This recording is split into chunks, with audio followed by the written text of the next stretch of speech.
Americans are kind of skeptical of it. So AI impact on your day-to-day life.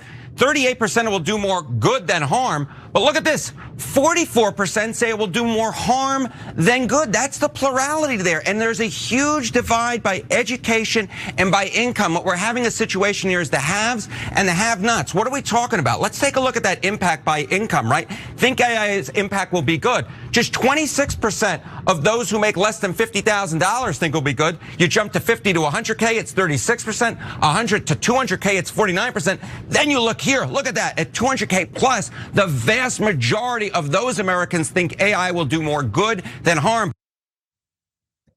Yeah, and the interesting thing about that is it feels like it should honestly be the opposite. It feels like the people who are doing relatively well economically, they feel insulated, and they have been in prior waves of like things being automated and everything. They've been relatively insulated. It feels like it's exactly the opposite this time, and weirdly, they don't get it. And there's a lot of people who are trying to ring the alarms or whatever for this.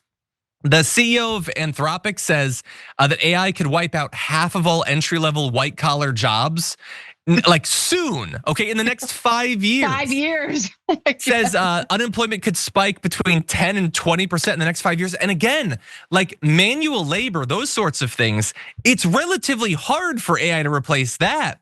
But if you're a researcher, if you're doing copywriting, if you're those sorts of things, legal work and coding, they're the ones being replaced. Why is it that people in those income brackets don't get that they're the ones most likely to be on the chopping block soon? And I say that as a person who probably will be replaced by AI in the near future. So that's why I'm scared.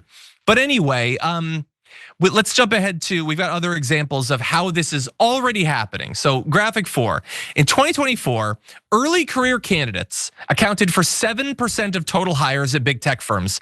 That's down by 25% from the prior year. It dropped a quarter in 1 year. At startups, that number's down to 6%, down by 11% from the year prior. And we don't even have AI as advanced as what it'll be like in a year, in 2 years.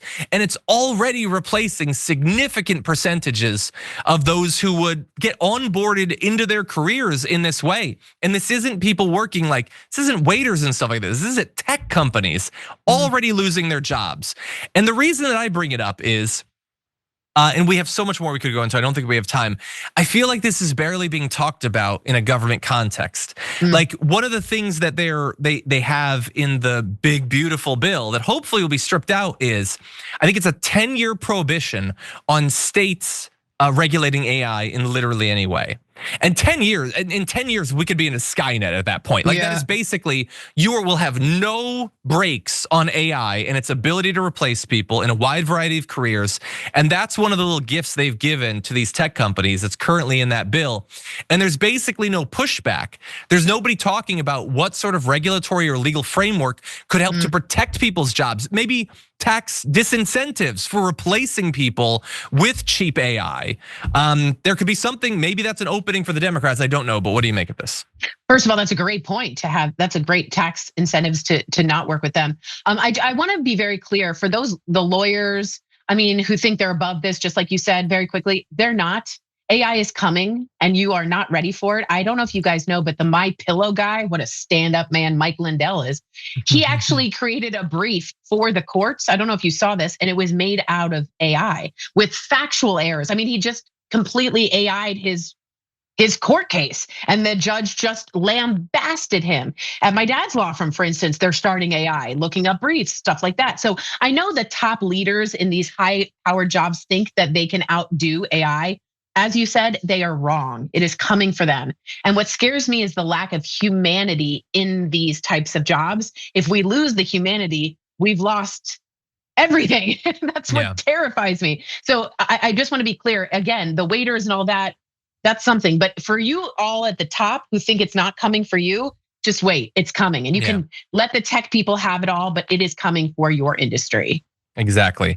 And I say this to our audience in advance of me being replaced. Please make some space in your media environment in a few years for artisanal political commentary coming out of a human head, okay? I know the AI is gonna be awesome, but don't leave me.